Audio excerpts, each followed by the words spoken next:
We've got a slightly different prospect corner for you today, as we're going to be talking about someone that is already on the Blue Jackets prospect list. Kirill Marchenko signed to his ELC last week, so we've got Will Scouch of Scouching to come and talk about that and more on today's Locked On Blue Jackets. Locked On Blue Jackets, your daily podcast on the Columbus Blue Jackets, part of the Locked On Podcast Network. Your team every day.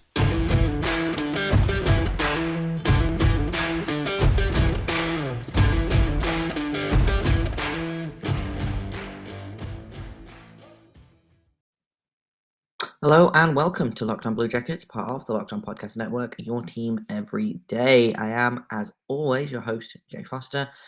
Thank you for making this your first listen or your first watch of the day. Locked On Blue Jackets is free and available on all podcast platforms and also on YouTube. So whether this is your first watch, your first listen, your second watch, your third listen, no matter what time of day, I appreciate you. And thanks for stopping on by to listen to my... I sat down with Will Scout last night to talk about some of the newest members of the Columbus Blue Jackets prospect pool. So we talked a little bit about Kirill Marchenko. We also talked a little bit about Mikhail Poutier.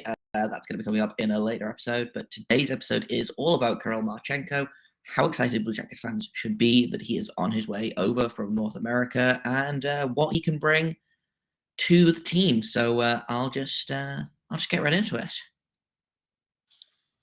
So, not content with having all of the children this season, the Blue Jackets have signed a couple more players to their ELCs as the season wound down. One of them is a little bit more surprising than the other, I think, but we're going to start off. We're going to talk about Kirill Marchenko today, and I have got prospect expert Will Scouch of Scouching to come and talk to us about him, because I'm super excited for Marchenko. I feel like everyone I've talked to is super excited about Marchenko, and hopefully you can help us all understand exactly why. Oh yeah, I'm a big fan of Kirill Marchenko. Thanks again for having me on, Jay. It's always a pleasure. But yeah, I love Kirill Marchenko. I've been watching him for a little while. He's one of these guys who, when he was drafted, I didn't really know who he was that well. I hadn't seen too much of him, if anything, from what I remember that year. But it did not take very long for me to realize that, this is a really impressive player. I think Columbus maybe reached a little bit on him at the draft. That's what I recall.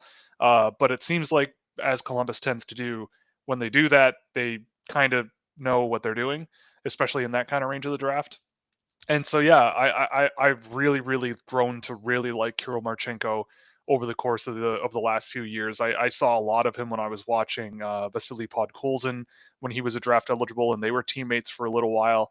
And I mean, the biggest thing for me is Marchenko's skill. Like, he's a big kid, but he's not really, I would say, like a power winger. He's just a big, skilled guy with really good puck protection ability. All those things all kind of feed into one another, and make a really interesting sort of skilled winger that I think will translate to the NHL just fine. I'm a big fan of his. Didn't think he'd come over this soon, but he had a really strong year in the KHL after another strong year in the KHL, and yeah, I'm thrilled. I'm really excited to watch him for sure. Yeah, he was a guy that I kind of knew a little bit about when the Blue Jackets drafted him. I did my cursory kind of Google search, found out who he was, and then it was like, it's probably going to be a couple of years before we really need to like think about him. And I feel like just as time has passed, there's been more and more like hype around him, I guess, and it's been very much of like, well, when's Marchenko going to sign? Like, when you start adding Marchenko into Sillinger and Johnson, and I personally, maybe I'm biased, but I think Igor Chilikov had a really good season this season. There's a lot of good young players in Columbus, and I feel like Marchenko is just another piece to the puzzle, I think. Yeah, I mean, there's lots of really good skilled guys that the Columbus Blue Jackets have been kind of stockpiling. You mentioned most of them. I mean, even the guys sort of further down the list, like Dmitry Voronkov and even Liam Foodie's still kind of kicking around and still kind of prospect aged-ish. These guys are still the guys that aren't done cooking yet. So Marchenko's a really good ad. I like him a lot. I have him right up in a similar tier in terms of maybe a second, third line guy with guys like Foodie potentially, or Chinikov, or even maybe Ken Johnson if he sort of fizzles out in sort of the middle range of where he could end up. But yeah, Marchenko's been really, really, really good for me every time I've seen him over the years, and certainly adds to a really, really good stable for Columbus that I imagine they're going to add more to this coming draft. Yeah. So you talked a little bit about his puck protection and his size. Like, when he steps on the ice at Nationwide, like, what are Blue Jackets fans gonna get from Kirill Marchenko? The it's always been the puck control that sticks out for me. I mean, he's not the fastest guy, but he combines his feet and hands really, really well. Adapts to pressure really well. He has some, from what I remember watching him in the KHL over the years, just some really impressive, just dangly moments that everyone loves once in a while. A really good finisher as well. He's a good goal scorer. He's got a nice shot, but the big thing for him is that skill. I think pre-shot skill factors into that goal scoring a little bit more. Just a really nice package of good hands, good size, and nice range on his game in his game. Both ends of the ice, he's kind of there, but more of an offensive guy, I think. I think he's going to be, at least at first in the NHL, maybe more of a possession winger with good skill. I think he's an NHLer. Maybe he goes to the AHL for a little bit, but I don't think he really needs that. Like, you could put him out on the third line and feel comfortable with him sort of learning the pace of the game, getting used to it down there. But the skill is going to be what jumps out, I think, most to most people, because that's what jumps out to me every time I see him, is just his ability to manipulate pucks through guys, adapt to pressure, get through it, and just look really, really fancy while doing it, which people seem to love. Yeah, for sure. Does he have, and I feel like the last time we talked about NHL comparables for a couple of the prospects, like, obviously it's hard to look and say, well, this guy is going to turn into this, but is there an NHL comparable for Marchenko that you can kind of say, well, this is the kind of player that we could end up with? Obviously, it's, I'm not gonna Yeah. say he's gonna turn into so and so, but Yeah, I mean, I feel like there's a few players in the NHL who kind of play like him. Just a not not small, skilled possession winger. I mean, I'm trying to look through just a list of guys here. Like, I don't think he's going to be a top level NHL player. I don't think much at all. But I do see. Yeah, I don't know. I'm just scrolling down a list of NHL players and seeing who he might kind of remind me of a little bit. Um, I don't know. Part of me, like, maybe a not as physical, sort of intimidating version of David Perron, like middle of your lineup, good at both ends, but got some underrated skill, might have some productive seasons here and there, and just sort of is always a valuable member of the group, just in terms of procedural possession play. I'm looking elsewhere too. Like, I've always liked Adrian Kempe, like a sort of bigger-ish, skilled finisher who has a good sort of nose for the net. You might see that a little bit maybe out of a guy like Marchenko. So there's a few guys I think in the NHL that kind of bring that sort of vibe with great hands and sort of good possession skill. So yeah, I mean there's quite a few, but I think he'll look just fine in the NHL right away, and slot into a middle six somewhere with Columbus for sure. in a minute, I've got more conversation about Marchenko with Will Scouch. But first, I've got to tell you about Built Bar, because summer is coming, and with summer, you are going to need some food on the go. With Built Bar, you can take them wherever you go. You can throw them in your bags, in your kids' backpacks. Everyone can have a bar in their pockets. They are portable, they are delicious, they are nutritious, and they will fuel you for all of your summer adventures. I know I will be taking as many Built Bars as I can physically carry when I do my charity hike in June. And here's the best bit about Built Bar is they are covered in 100% real chocolate, and that means that you don't get that waxy grocery store Built Bar, protein bar, the horribleness. You get delicious, nutritious protein bars with a bunch of cool tastes. Like, they've got banana cream pie flavor, they've got churro flavor, they've got raspberry, double chocolate, and so many more. They're all delicious. New flavors are coming out all the time. So check them out at built.com. And here's the best bit. If you go to built.com, use promo code LOCKED15, you can get 15% off your order. Once again, that is promo code LOCKED15 for 15% off at built.com. Yeah, that was going to be my follow up to that was, you talked a little about him being NHL ready. Is that like, could you see him making the NHL on a quote unquote better team than Columbus? Do you think he's benefiting from having a team that's in a rebuild to kind It, of jump into that NHL role? Like, I think Cole Sillinger benefited yeah. massively from the Blue Jackets being in a rebuild year. I don't know that if the Blue Jackets had been a better team, he would have made it, if that makes sense. Yeah, no, you're probably right. I mean, I thought Cole Sillinger played pretty well, all things considered, this year. Whenever I would watch him play with Columbus, um, Marchenko. Would I see him on the Colorado Avalanche right now? Maybe in their bottom six, like maybe, but I wouldn't rush him into a situation like that. You're right. Columbus does have the advantage of being in that sort of a rebuild situation, but I think that he's got what he does have that I think really will help him if he does end up in the NHL next year is that size combined with his skill to sort of protect pucks, right? Like even if he's not the most offensive output guy in the world, being able to try things and be creative with his hands, try to protect pucks, learn on the job, adapt to play in the NHL. That'll help. And I think if you're looking at his point production in the KHL and maybe being a little bit questionable of it, he kind of was on an upward trajectory until this year. But St. Petersburg was a team that as pretty quickly they played a lot of their young guys early in the year, and Marchenko got a lot of ice time, a few other guys got a lot of ice time, and then they started adding guys that weren't making it in the NHL, offshoot guys from other pro leagues where they had had their contracts terminated, or St. Petersburg wanted to take a run at the Gagarin Cup, so they started making trades and acquiring more veteran KHL guys, and it just sort of pushed the young guys down the lineup that they had given a chance to. And Marchenko was a bit of that guy, so he did seem to play a little bit less from when I was checking in on him during the season. Which I don't think is really cause for concern, but it might cause his point production to not look as impressive as it maybe could have had he been playing on a different team in the KHL or something. So I'm not particularly worried just looking at his raw point totals going, oh, well, this isn't typically a guy who finds success in the NHL. I think that the combination of skills that he has at the high level he has them, you know, would he be playing on Columbus's top six next year? I don't think so. I think he'd have to have a heck of a camp for that. But I think he could chip in. Could be a good possession guy on the third line there, something like that. Maybe help him along, try to get him finding a balance between what he can get away with offensively, how he maintains possession of pucks, and just figure out how to play the NHL game because it is different than the KHL. But I think that with what he's got in his box of tools, I think he'll have enough to make it work. Yeah, he feels like one of those guys that's really going to benefit from being in maybe the third line. Yeah, And he's one of those guys that I feel like is a depth player, but he's a guy that is going to take advantage of people thinking that he's not super offensively talented.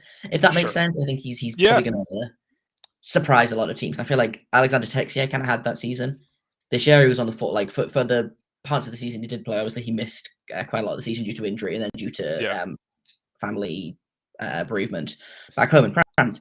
But he was scoring at like nobody's business, and I think because everyone assumed, oh, he's on the fourth line, he's not going to do much, and he managed to really take advantage of that. And I feel like Marchenko could kind of do the same thing if you play him with, I don't know, a Boone Jenner and maybe like a Gus Nyquist type sure. player. I think he could really benefit from having that role. For sure. Yeah, and I think that one thing, like again, I keep going back to it, but the thing that he does have in spades is, he can pull pucks anywhere. Like he's a big dude who can pull pucks around and find space and create space, and that really helps. Like there might be situations where he might go a few games early in his career where he's kind of figuring it out, and then he has some highlight reel, offensive entry or something that you look at and you go, okay, like that's an NHL level sort of skill with his hands. Like he just has that ability to sort of problem solve on that front. We'll see how it works out over a long, consistent NHL role, but I think at least he has the talent to make it work, even if it's not even if he doesn't end up, a top six winger when he's done developing with Columbus and he's settled in. I think he will be an NHL player, like a good third line possession guy with some great hands.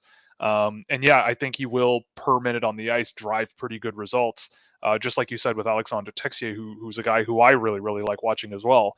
Um, and that's great. Like it's a late second round pick to find a guy that has the kind of range and skill and just potential that he has. I think there is a lot of potential for him to be something in the NHL. We'll see what happens, but I mean, Columbus is a great spot to do it because, like you said, they have the ability to be patient, and they have the ability to elevate him into a role and help him along and help him learn.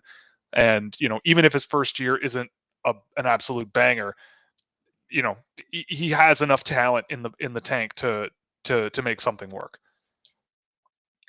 In a minute, we'll do the tail end of my conversation with Will Scouch about Marchenko. But first, if you would put money on which Blue Jacket prospect was going to be signing their first ELC this offseason, then I bet you could have done that at betonline.net, and I bet the odds would have been pretty good as well. BetOnline is your number one source for all your betting stats and sports information. You can find all of the latest sports developments, league reviews, and news, including basketball playoffs, Major League Baseball, and of course, the Stanley Cup playoffs, which are getting spicy, getting unexpected. BetOnline is your continued source for all your sporting wagering information, from live betting to playoff, esports, and more.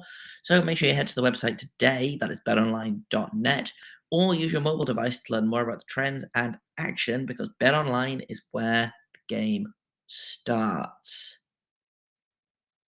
Yeah, for sure. I feel like there is this weird insistence with, and I've noticed this a lot, not even necessarily with like the first round picks, but like second and third round picks are not going to be superstars. And then when they come into the league and they are on like the second or third line, people are like, well, clearly that was a waste of a pick. Like they can't all turn into, No. picks from the seventh round. Some guys are going to be that third line role. And I think there's nothing wrong with that. But just to kind of flip it a little bit, is there anything about his game that maybe worries you a little bit? Is there anything that you think Columbus is going to have to work to kind of stamp out, or like bad habits? Or I know skating is usually the big knock on the taller guys. Honestly, I don't. The way I kind of view things like this is how does a lack of one thing affect the other, right? Like how does his strengths and his weaknesses interact to move things in the wrong direction or right direction? I watch him and I do see sort of a big guy who isn't necessarily quick enough to push defenders onto their heels. Like he's not one of these guys who's gonna fly up the wing and just absolutely torch NHL defensemen and leave them in the dust. But he is a guy who I think has the skill level to make up for that, and at least figure out it's going to be a matter of procedure and perception, like how he's reading the ice. So things like skill are really useful and they can be really fancy, but sometimes the best way to use your skill is to pull a puck through a defender's stick and then pass it to a man open along the boards on the other side of the ice or up the middle of the ice. And it's not necessarily I'm going to dangle you and go around you. It's I'm going to use my hands to make space, make a passing lane, and get the pucks around to you.